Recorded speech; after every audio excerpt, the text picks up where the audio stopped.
Hey everyone, this is Alex from TEP and Chrissy from Webs, and we're bringing you a surprise live Nature Notes episode, our Explore episode this week. Nature Notes is a new series developed by Webs and TEP that explores the world just outside your door, from the big picture to the tiniest organism. Learn, investigate, and explore about what is in your backyard and take action in the place you live. This particular installment of Nature Notes is all about watersheds. And today we're going to show you a simple tool that you can use to explore your local watershed and check out a couple of Tillamook County watersheds as well. So, Alex, let's get started. All right.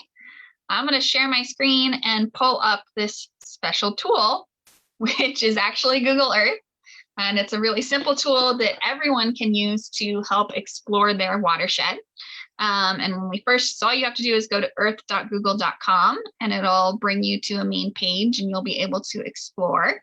Where we're going to start, I am going to search for Tillamook Bay and get right into one of the watersheds here in Tillamook County. So it's going to fly us right in there to where it begins. So this is the view of Tillamook Bay. And what we've done to make this a little bit easier is we went ahead and created some points that we're going to visit in our watershed as we go through and explore. So what I'm going to do is turn on a project that we have going, and you'll be able to see now a bunch of points that we put in here. And you can actually do this yourself too if you go into projects, which is this little circle over a dot, projects, and you can create a new project and work on it and put down some of these points of interest. So let me look at the one that I have right now. It's going to fly me all out and you can see all of those, but I want to go to Tillamook Bay first. So you can add these different features like place marks and shapes by going through this project area thing. But I'm going to go ahead and get out, make it so you don't have to look at this and we're just able to see this map. It automatically took me into a 3D version here of my watershed. And so you can see the mountains here really nicely in this 3D version. You can also switch back to the 2D for this 3D and it'll rotate you around. So as we are looking here at Tillamook Bay, you can see the Tillamook Bay here. And you can also see kind of how it flows out into the Pacific Ocean. And you can see that it's bordered by Bay Ocean Spit on its western edge. And you can also see, as we zoom in a little bit closer, that Tillamook Bay has 5 different rivers that flow into it. So we have the Miami River at the northern end. And as we go along the bay, we see the mouth of the Kilchis River, which takes has got a lot of really great sloughs and habitat here. The mouth of the Wilson River, which we're going to come back to in just a second, and the mouth of the Trask River and the mouth of the Tillamook River, which are 2 rivers that come together on the southern end side of Tillamook Bay. And we're going to focus here on the mouth of the Wilson River, and I'm actually going to use this little compass in the bottom to try and orient. Maybe it'll let me, if I double click on it, it'll allow me to orient myself so I can really see back up into the watershed here that we're going to be exploring. So I went ahead and traced a bit of the Wilson River for us to follow to begin with. And so this is something that you can do in your own watershed or a nearby watershed.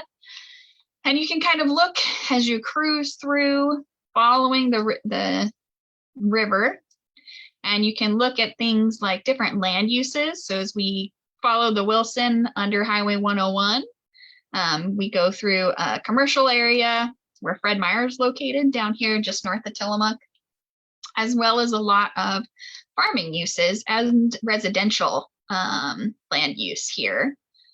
So we can see some of the different land uses surrounding our watershed or our water bodies here. And I'm just going to keep following the Wilson as I go up to learn a little bit more about it and the different things that I can see in this type of view. So here you can see that I'm going to start getting into the Coast Range Mountains, which is where the different tributary rivers of the Wilson come in and where the headwaters are located. So I'm going to come up here, and as I get up here, you can see that I stopped tracing the Wilson River, and I actually traced a tributary of the Wilson River here a little ways. And I just wanted to kind of see where that came in. So this is something you can do, is look at some of the different tributaries that you have coming in to your different river sources or your different watersheds. And as I keep going up the Wilson River, I can check out other different, see how the land use does change. Now we're into Tillamook State Forest. So we'll see some forestry land uses, as well as a lot of recreational uses as we follow the Wilson River up. And here it takes a nice little dog leg and turns. You can see Highway 6 running along it here too. So that's something you can kind of notice in your watersheds, is what are some of the major roadways that might be running along your stream sides as we go up the watershed. So I just kind of want to keep following it and see what's along the way, see if there's any different points of interest. So something like the Tillamook Forest Center. And I can see another tributary coming in here that creates a lot of unique braiding of the channels. And I'm going to choose this, keep following around where Highway 6 goes. Along this main stem, we see another tributary, the South Fork of the Wilson River, coming in here. And I'm just going to keep following the Wilson up and see how far I can go. You can actually start to see that land change a little bit. So it's getting a little, we're getting into higher elevations, but we're not seeing as many high peaks. You can actually see Mount Hood in the background way back there, which is kind of cool to see. And here I'm getting into where the Wilson River, I already got to Devil's Lake Fork. So I chose to follow Devil's Lake Fork up into the Wilson River. So where the South Fork comes together, it meets with the Devil's Lake Fork. And those are the two main headwater streams of the Wilson River. And I'm going to keep trying to follow Devil's Lake Fork. And it gets a little bit harder, but it'll start to, thankfully, Google Earth kind of helps me by labeling the stream sides. So I can kind of keep following it up here. And it goes eventually up towards where Brown's Camp is located, which is a recreational site in the Tillamook State Forest. And it gets even more kind of windy up here as I follow it. You can see some really interesting habitat as we get higher up. There's this great wetland complex that's got a lot of great beaver habitat and probably fish habitat up here too. That's really kind of an interesting thing that I didn't know actually was up there. Really until I did this. And so I'm going to keep following the Devil's Lake Fork. I'm going to actually turn my screen a little bit so I can see it differently and maybe get this view. There we go. And follow it a little ways further. Just keep following it to where it looks like we get into the headwaters of Devil's Lake Fork and of the Wilson River here, where at this point we're probably going to have just intermittent flows of water from snowfall or rain coming down off these hillsides and filling this little ravine. There may or may not be water running year round up here. So this is the headwaters, one of the headwater streams of the Wilson River. And if I look up, I can see why, because it's got this, and I'm going to zoom out here. We have this really big ridge line that I've highlighted here, and that is what is dividing our watersheds. And so this is a watershed boundary and mountain ridge line that on this side, we have the Wilson River watershed. Let's turn it, there we go.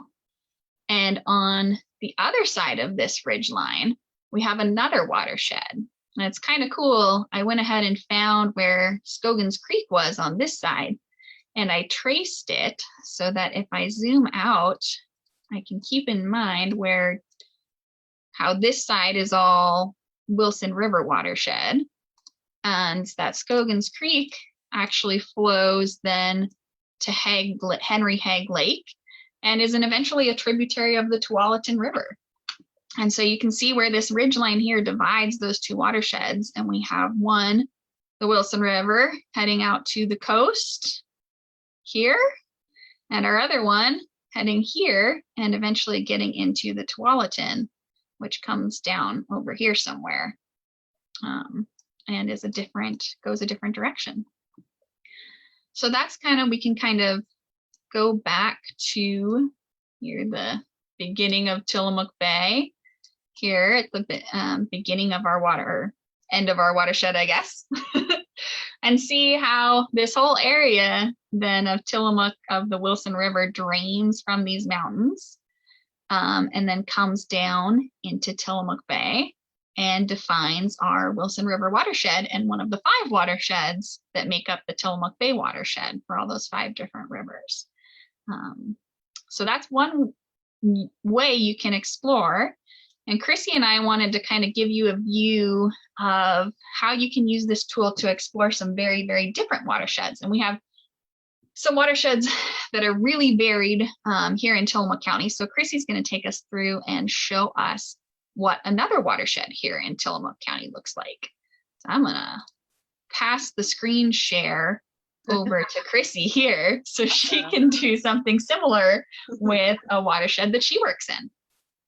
Alex, what was one of the favorite things you discovered when you were using Google Earth to put this together? Oh, I really thought it was cool to find that wetlands habitat way up high in elevation up in the Coast Range. I didn't realize that was there. That's going to end up being really fantastic habitat for salmon up that high in the watershed, especially that low level. If they're able to get up there and spawn, then that's going to be amazing habitat for rearing. So that was really cool. And there's just getting to see all the different tributary streams that come into the Wilson River too. It's got a pretty big watershed area. And I know looks like we have the watershed size on the Tillamook Bay watershed, but I don't remember if I noted the Wilson River watershed. So it was just really interesting to kind of explore and see the different land uses and some of those really fun sites throughout the Tillamook and Wilson River watersheds. Yeah, I really like that little wetland that was hiding up there too. That was super cool to see. Yeah. So I'm going to zoom us over to Netarts here.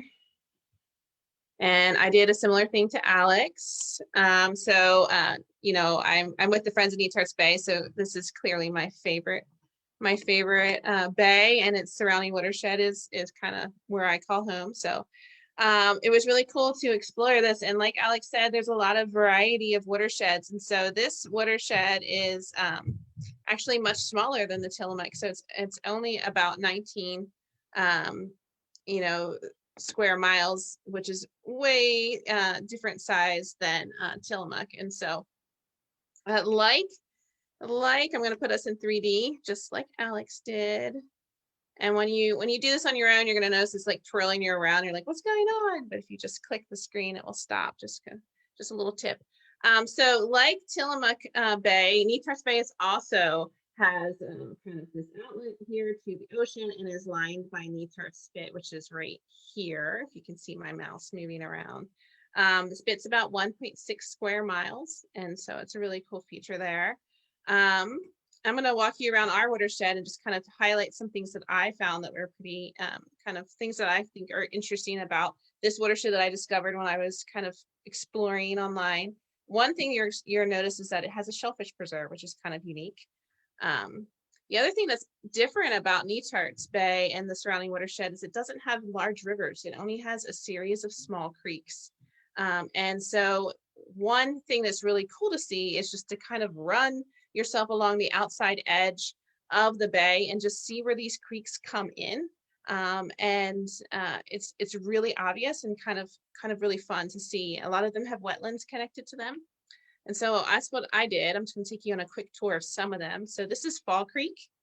For those that live in Netarts, Fall Creek supplies your water, your drinking water, and it flows right out here into the mouth of Netarts Bay. So zooming out here, we saw that we just kind of passed over the town of Netarts, which is a little unincorporated town. Anybody that lives here will know the boat basin, which we're looking at here. There's another creek that actually kind of runs right underneath this parking area and flows out right here as well. So some more of that town, some more land use. So here's the mouth of Rice Creek. Again, you can kind of see all the homes that are nestled around that creek. And the good thing about kind of exploring your watershed is to see what kind of land uses are here. Netarts Bay is known for its oysters.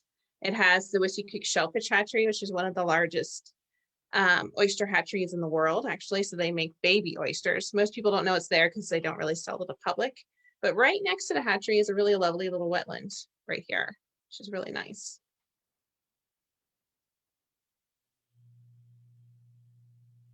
So here's Jaeger Creek. It's another kind of common place that people that come here a lot will park here or a little bit down here to go clamming. Jaeger Creek also has a nice little rich wetland right here on the other side of the road. This road does kind of cut the wetland off a little bit from the bay, but many of these wetlands are still marine. There's still enough exchange, not all of them, but many of them are.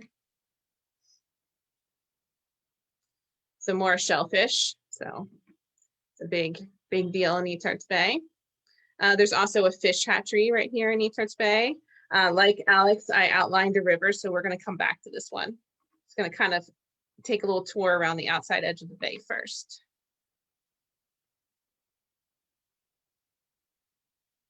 So this is kind of fun. This is actually in Cape Lookout State Park, which is at the end of the bay. It is showing you two places where Jackson Creek flows out. So Jackson Creek is a complex, it's a little tiny sub-watershed inside the larger Netarts watershed, and it splits, and part of it flows out to the ocean and part of it flows out to the bay. And I thought this is kind of a cool view because here's the park right here, here's the campground right here. And then here's where Jackson Creek goes to the bay, and here's where it goes to the ocean. So we can zoom in a little bit more using this tool too and see it flowing out right there. TP did a project on Jackson Creek, right? So that would be kind of fun thing to learn more about too, the work they did. And this is the part that flows into the bay, which is actually quite pretty. Let me see if I can change our view a tiny bit here. Let's see. I really like to follow this one because it's kind of cool how it snakes itself through the back end of the bay. It's a really pretty system. So heading back over to Whiskey Creek. So Whiskey Creek kind of flows up right next to the fish hatchery and winds its way back into the mountains. There is a variety of stems of Whiskey Creek. You know, there's forks for Whiskey Creek, just like Alex pointed out some forks for the Wilson River. I was curious about them because they didn't show up well on Google Maps. So I actually found a picture of them, and I found this resource online actually. So it's something that you guys could find as well that kind of showed where all the different, where all the different parts of the Whiskey Creek kind of branched off and in which different directions. It's kind of the fun thing about exploring your watershed is it opens you up to questions, and then you get to kind of dive a little deeper. So I just went back into 3D mode so we can see where Whiskey Creek is running. We can zoom in a little bit and kind of see. Let's see if I can get this going right. It's kind of how it moves through the mountainside. You can see some more land use here. There's a lot of forestry. It's actually 73% of the watershed is in timber. So we can see a lot of timber land use forestry practices in here. And I'm just going to take us out to the headwaters of Whiskey Creek, which is right up here. It was kind of neat to trace it up to this spot because once I zoomed out a little bit more, I could find the watershed boundary pretty easily because I noticed the Tillamook River was right here. And so the Tillamook River flows into the watershed into Tillamook Bay, which is what Alex was just sharing about. So right here where this blue dot is a little bit of it's kind of an edge that kind of starts to divide where the Tillamook would go. There's a high spot up here. Some comes down in here and goes over here. But this part right here starts to divide the Tillamook from what would go over into Netarts. So we can kind of see both of these things just nestled up right next to each other, which is kind of neat. On the other side of this large hill is where the Jackson Creek sub-watershed. So Witchy Creek could be considered its own small sub-watershed. And on the other side of this big peak that we're seeing here is where the Jackson Creek would come in. And then just for fun, I wanted to show this view, which is looking out to the end of Cape Lookout. And it's really interesting to see it here because you can see clearly that this is also a watershed divide, where this would start going down towards Sand Lake, and this would kind of go over here towards the Netarts system. So this part would go into a different watershed altogether, right over here. And so those are some of the things that I found while I was exploring my watershed in Bay. And there's so many things that I started asking myself, you know, well, how big, where is the watershed for Oceanside and Cape Mears, and how big is it? What's its water supply? And there's a lot of those questions can be answered, you know, by kind of looking at this and kind of discovering what the land uses are and doing a little bit of investigating. So it's a really great way to kind of get to meet your watershed. Yeah. Thanks, Chrissy. It really was fun to kind of, well, to explore our watersheds using that Google Earth tool. It's a really simple way to learn a little bit more about it and user-friendly, whereas there's some other tools that can get you a little more in-depth and show you even things like which streams are salmon spawning and which ones have different classifications and why they may be, the land use may be what it is in those areas, but they are not quite as user-friendly. One of those, if you do want to check it out, is the Oregon Explorer tool. You can just Google Oregon Explorer, and it's a mapping tool that you can use to pull up different stream layers and things like that. And it's one that will get you a little more in depth, but if you just want to take a little look and explore your local watershed, we really recommend just pulling up Google Earth and seeing what you can find, or seeing if you want to explore one on the other side of the world too. Yeah. It's a great way to learn about those different types of things and see what's out there. And a good way also to maybe find some things that you want to go explore in person and check out and learn more about your watershed on the ground. So if you see there's a few little hidden treasures out there in some of our local watersheds that I definitely want to try and check out and see that I have found using that Google Earth tool. Yeah, it's a really great tool. And the other tools are great too for diving in deeper, but this one just gives you such a nice little overview of what you can see. So yeah, so I think that's it for us tonight. We had a really great time sharing this simple tool with you and getting to explore a couple of our local watersheds. We've got one more episode of this series of Nature Notes, our Take Action episode, which will help give you some really great ways that you can take action in your local watershed to make a difference. Yeah, or totally. to prevent. So with that, I'm going to share our little exit slides here. Our other two episodes are up too, which is learn about our watershed. So if you're not sure exactly what a watershed is, that you can find that on our Facebook and Instagram pages. And then investigate. So we also offer an activity where you can kind of investigate how a watershed works. It's a really great activity to do as a family, but you can also do it yourself because it's fun for all ages, right? Yes. Oh yes. So crumple your watershed. Check out that video to investigate and learn a little bit more and make a really pretty piece of artwork by the end of it. Once you get done, it turns out really pretty actually. It's pretty fun. All right. Well, thanks so much for joining us tonight, everyone. We hope you'll check out those other episodes and look for our final episode in this watershed series, Take Action. And we'll see you next time. Yeah. Bye, everybody.